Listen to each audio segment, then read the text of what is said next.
ان مع العسر یسرا فرمایا دین پہلے قربانی منگدا ہے پہلے فرمایا تنگیاں ہوندیاں نے مشکلات ہوندے نے پھر جدوں اللہ نوازن تے آندے نا فرمایا پھر بلال وگے ہر بشی نو بیت اللہ دی چھت تے بھی چڑھا دیندا ہے اے فرمایا اسلام دا اپنا مزاج ہے جدوں نواز دے نا اللہ دی قسم ہے اللہ دنیا بھی نواز دے تے آخرت بھی نواز دیندا ہے مختصر کراں وقت قریب آیا حضرت بلال حبشی رضی اللہ عنہ حضور دی فرمایا پردہ فرماون تو بعد جدوں حضرت بلال حبشی رضی اللہ عنہ آپ دے وصال دا وقت آیا فرمایا حضرت بلال حبشی رضی اللہ عنہ چار پئی دے اوتے موجود نے سارے گھر والے گرد و نواح دے اندر موجود نے فرمایا جدوں موت دا وقت قریب آیا بلال نو پتہ چلیا کہ اسرائیل میرے قریب آ گئے حضرت بلال بیماری دے عالم دے اندر نے سن ذرا میری طرف توجہ کر فرمایا موت دا نام سن کے بڑے بڑے دے کلیجے پگھل جاندے نے بڑے بڑیاں دے پتے پانی ہو جاندے نے لیکن حضرت بلال اے حضور دا غلام ہے جدوں موت دا نام سنیا ہے نا فرمایا جدوں فرشتہ قریب ہویا ہے نا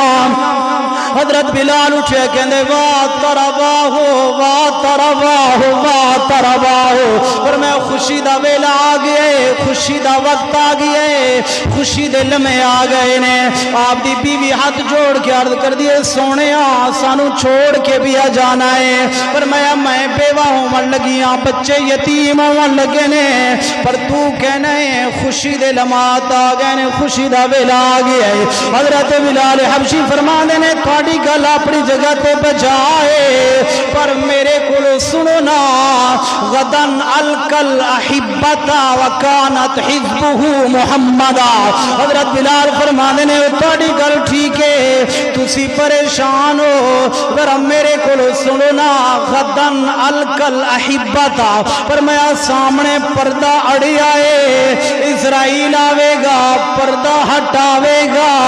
فرمایا میری روح نو کھچ کے لے جاوے گا جدوں پردہ ہٹاوے گا سامنے محمد مصطفیٰ آوے گا فرمایا جدوں اسرائیل پردہ ہٹاوے گا آگے فرمایا توجہ کر فکرہ دے کے جا رہے ہیں حوالہ میرے کولو لے لویں فرمایا صرف کلا اللہ دا نبی بھی نہیں آوے گا پوری جماعت دے نال آوے گا ابو بکر صدیق بھی آوے گا عمر بھی آوے گا عثمان بھی آوے گا علی بھی آوے گا فرمایا میں اتھے دولہ بن کے جاواں گا جدوں اللہ دے نبی سینے نال لاویں گے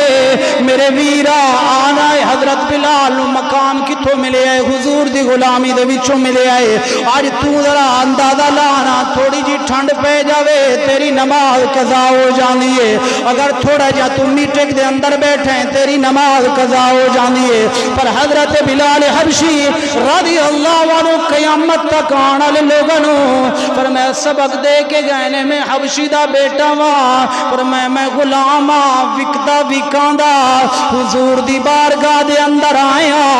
اللہ دے نبی نے بیت اللہ تے چڑھا کے اذان عطا فرمایا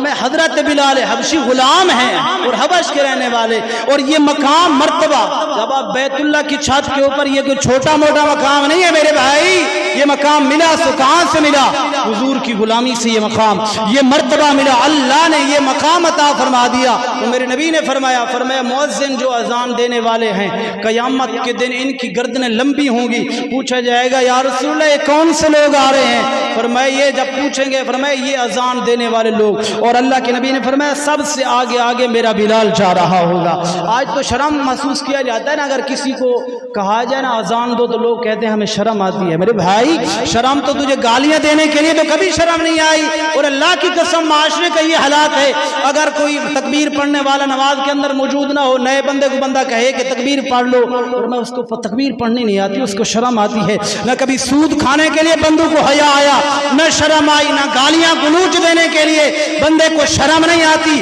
گناہ کرنے کے لیے لوگوں کو شرم نہیں آتی شرم آتی ہے تو فرمایا اذان دینے کے لیے بھئی ہاں سے آپ کی مراد کیا ہے کہ جو اذان دے رہے ہیں بے شرم ہیں میرے بھائی اللہ کی قسم واپس آئیں دین کی طرف آئیں اذان دینا تکبیر دینا سیکھیں اور حضرت بلال حبشی نے یہ فکر دی ہے آنے والے لوگوں کو قیامت تک، فرمایا خدا کی قسم حضور کے ساتھ ناطہ جوڑ لو، قیامت تک دنیا ختم ہو جائے گی پر حضور کے غلام کا نام ختم نہیں ہوگا۔